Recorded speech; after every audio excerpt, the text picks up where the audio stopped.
And your subconscious does not understand what is real and what is not real. Everything it sees, it thinks that it's actually happening, and probably happening to that person. So when you're watching movies, when you're watching TV, if you're playing or watching video games, your brain goes into a certain state, and I don't remember exactly if it's like alpha, theta, beta, one of those, and you become more receptive to what you're watching or what you're consuming. And your subconscious is taking this all in. It's seeing people get tortured, it's seeing people get hurt, and it thinks it's real. So you're literally exposing yourself as if you're physically in these situations, even if you're not. So find a way to...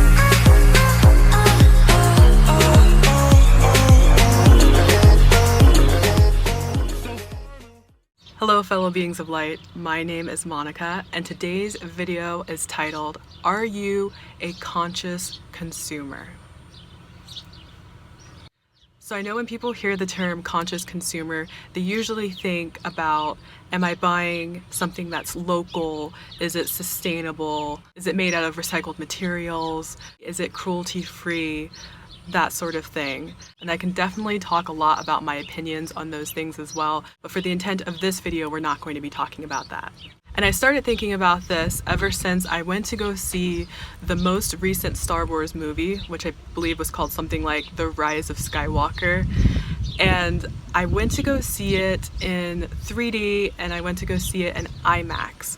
My husband and I typically never see movies in IMAX, but we thought, you know, this is kind of like a big movie, so maybe we'll just do it this one time and see if we like it. So we went to the movies, and as always, there was like 20 to 30 minutes of just pure previews. Most of the previews were kind of okay. But then we got to this preview that didn't seem like a preview. It actually seemed like it was a movie and that they were playing the wrong movie instead of Star Wars. And it got so bad to the point that the lady beside me asked me if we were in the Star Wars movie, and I said I believe so. And then a few minutes later, she asked another person on the other side of her if she was in the right movie, if this was Star Wars. I saw people looking confused, people started getting up and leaving the theater, and it wasn't only because this preview was so long and was not presented as a normal preview, but it also was because it was so incredibly violent and disturbing. And from what I remember of the preview, it started off as a symphony was playing music, and there was an audience who was watching. And then there was a SWAT team that was starting to come around. And then there were some bad guys who were using like tear gas or something in the audience to make everybody fall asleep. And for some reason, there was this one guy, I think he was like in a special VIP box, maybe by himself. He didn't get affected, he didn't fall asleep, and he was watching the whole thing unfold, and you could feel how terrified he was. And he sneaks into the audience and he pretends to be asleep, and then the SWAT team is coming in and surrounding everybody, and then they're shooting people, and then all of a sudden there's this bomb explosion that goes off, and you see from a distance where the other members of the SWAT team are from their view, and you just see the whole building where the orchestra was playing just completely explode. And that was pretty much the whole preview. But that preview was like 20 minutes long or something. Like, it was ridiculously long. And at no point, like I said, was it like a traditional preview. There wasn't like music, there wasn't people talking about what's going on. There was no dialogue really at all. It was just very strange. And the whole time this is going on, I can feel myself getting very uncomfortable. I did not like this at all. I could literally feel the fear that was coming from this preview. I could feel the uncomfortable anxiety coming from other people around me as well. And it got to a point where my husband actually left, and he was going to tell the people at the front of the movie theater that they were playing the wrong movie. And he said he waited because there was a lot of people who were standing kind of like where you would exit in that little hall, and they were watching and still waiting, like debating, like, should I go tell them, or maybe it's a preview, maybe it's not a preview, I'm not really sure what's going on. And I was sitting next to a little kid, and The kid seemed really unnerved as well. I could feel that, and I felt it too. And a part of me was like, I should just get up and not watch this. I should just get up and walk out. But I didn't. I just stayed and tried to act like I was okay and everything was normal and this is just entertainment. But it wasn't for me. I mean, honestly, it was like I was sitting through a freaking traumatic experience. And I know that might sound dramatic, but that's how it felt. Like, I felt traumatized afterwards because, again, this is IMAX, this is 3D, there's all this surround sound that's everywhere. It's so loud, you can feel your seat shaking. It's an intense experience. So finally, after, like I said, like 20 minutes pass, I finally said something like, this is an IMAX preview that was made specifically for IMAX, but I don't think it was like a real movie. It was just some strange, long preview of death and violence going on for apparently no reason. Then I had a thought right after that ended and right before the movie began. Why am I paying money to traumatize myself for entertainment? This is not entertainment. It really is not. A lot of people might beg to differ, but in my opinion, that is not fun. So I'm grateful for that experience because it really got me reevaluating what I exposed myself to, especially since I consider myself to be a conscious person on the planet and I keep trying to raise my consciousness as much as I can every single day. So I started thinking about everything I'm consuming because consumption is not just about what you eat. It's about what you're listening to. It's about what you're looking at. What are you seeing? It's about what you're feeling from other people or events outside the world. It comes in a lot of different forms. But usually when we think of consumption, we think of just eating or drinking or buying a lot of material goods from the store. But again, it goes so much further than that. So I'm going to take some time to talk about what I've noticed over time with all of the violence in so-called entertainment. I already talked about the movie I saw. Ever since then, I refuse to watch any movies that have violence. I mean, there's different varying degrees of violence, anywhere from somebody getting slapped in a movie or somebody getting shot, somebody getting raped, that sort of thing. And some things I can kind of be okay with, but I started paying attention to how I feel during watching certain movies and TV shows. I'm not someone who intentionally watches a lot of horror or violent movies or TV shows. I really kind of stayed away from that stuff, but I have seen certain movies that I didn't know were going to be like super graphic, super disturbing images and events that would be happening in the movie. And now I've made a promise to myself that if I start watching a movie or a TV show and there's something really violent, if there's rape, if there's anything like that that I feel disturbed by, I'm not going to sit there and watch it. For so long, I thought I just had to sit and bear it for some reason because everybody else was doing it and everybody else was okay with it. They're just like, oh, it's okay, Monica, it's not real. It's just TV, it's acting, it's all fake. Well, being a former actress myself, I actually understand how this works. So with actors, they're not acting. They are being that person. They are being in that situation. They are feeling those emotions as if they are actually going through them.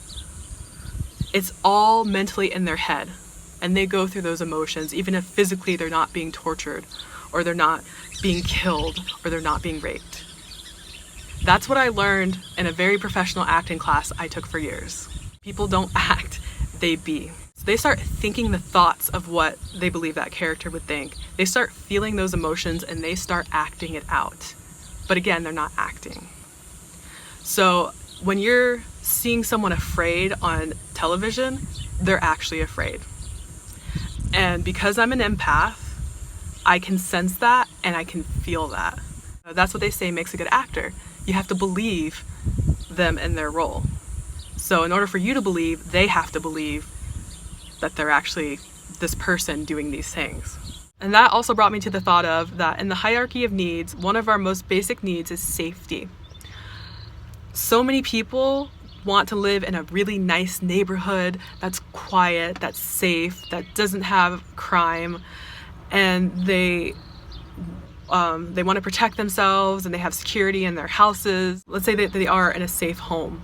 Like they're in their home, they feel safe, they've never been robbed or anything like that, nothing really bad has happened. Then why are they in the comfort of their safety watching a box that's showing them every violent thing that they're afraid of happening to them in real life? Why would they do that for entertainment? That doesn't make any sense. And if they're not in a safe situation, why would they want to live in a very violent and crime-ridden place? And then for entertainment to relax, they also watch and consume a lot of violence and crime.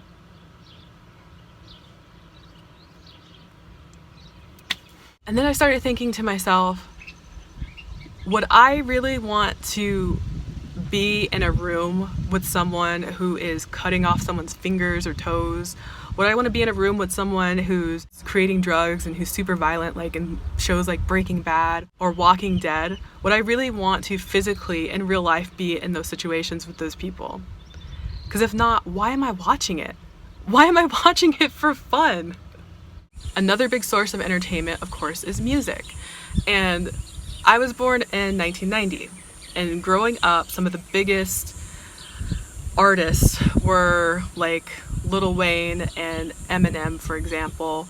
I think there was a lot of maybe like heavy metal and stuff like that. I didn't necessarily listen to those as much. I listened to a lot of the mainstream pop and hip hop music.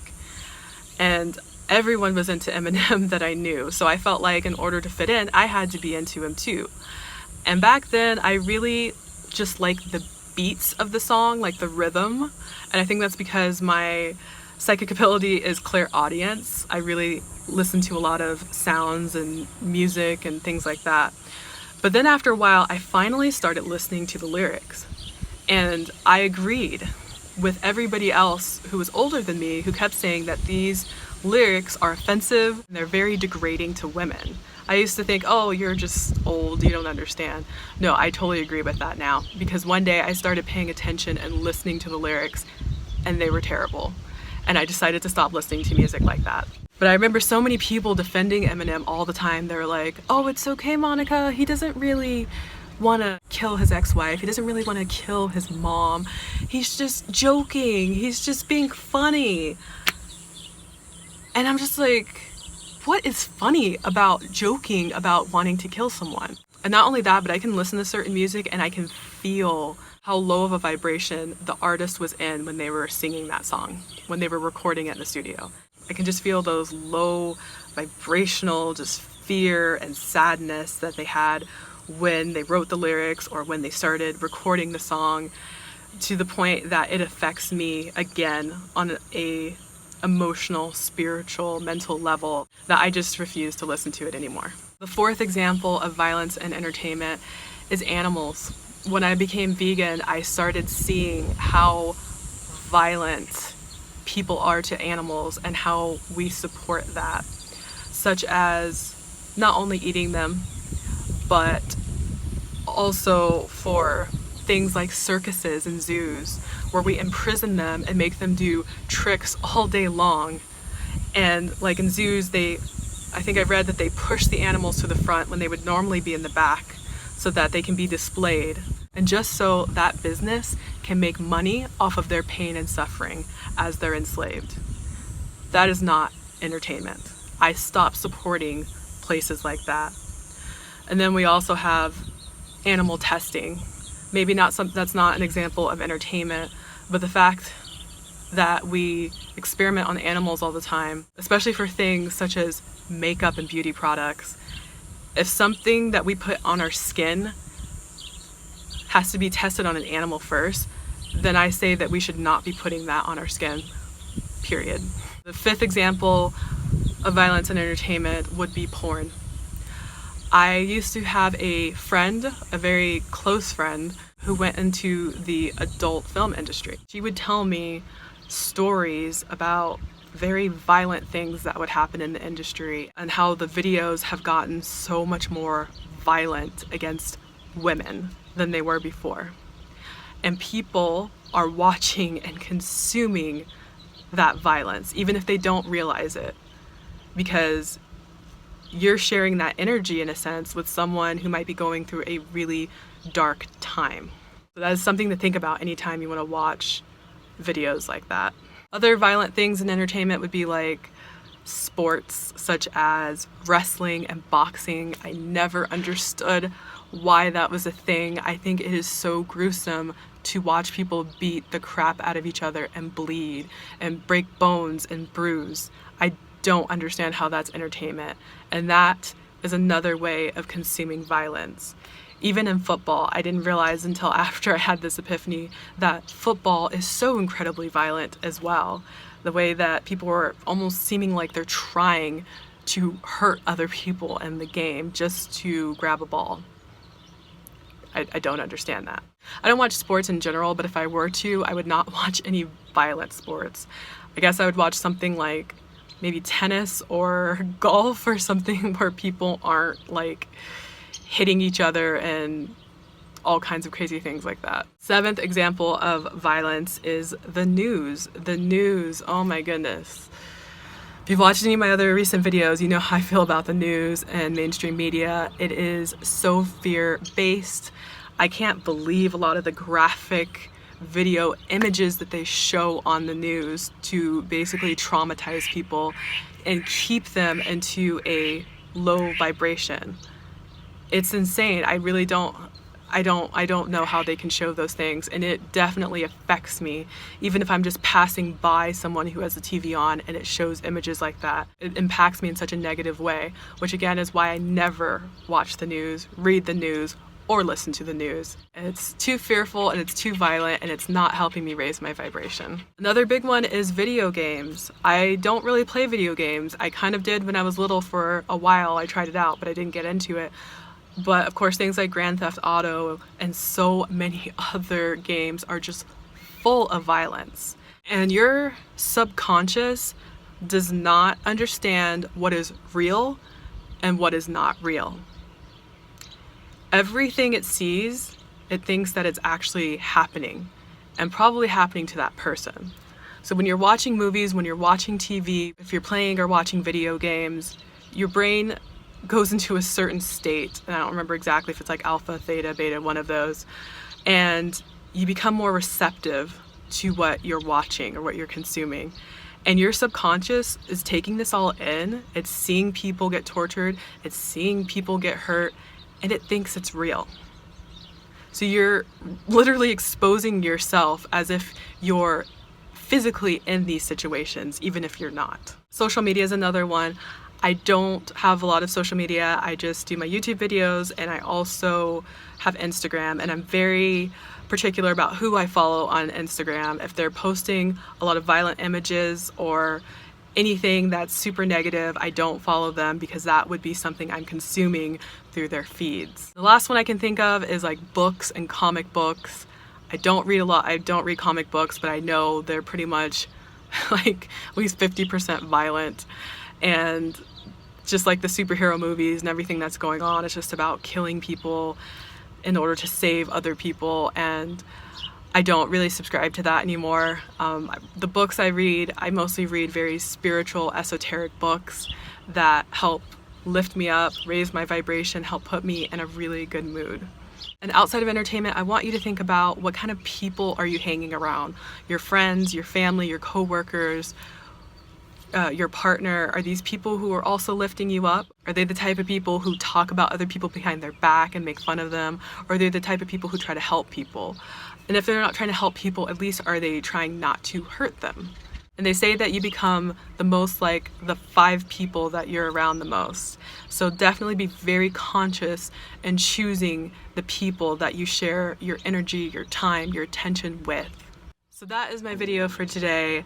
I just wanted to help remind you guys to be very conscious about where you put your attention and energy to. Where attention goes, energy flows. And if you want to intentionally manifest great things in your life, this is a very important thing to practice every single day. And I also invite you to pay attention to how these things, these examples of what I talked about, are affecting you on a spiritual, mental, energetic, and physical level. Does it make you feel good? Does it not Does it make you feel bad? Does it make you feel icky, or does it make you feel kind of scared? Like, really pay attention to that and take your focus off anything that is not helping you to raise your vibration.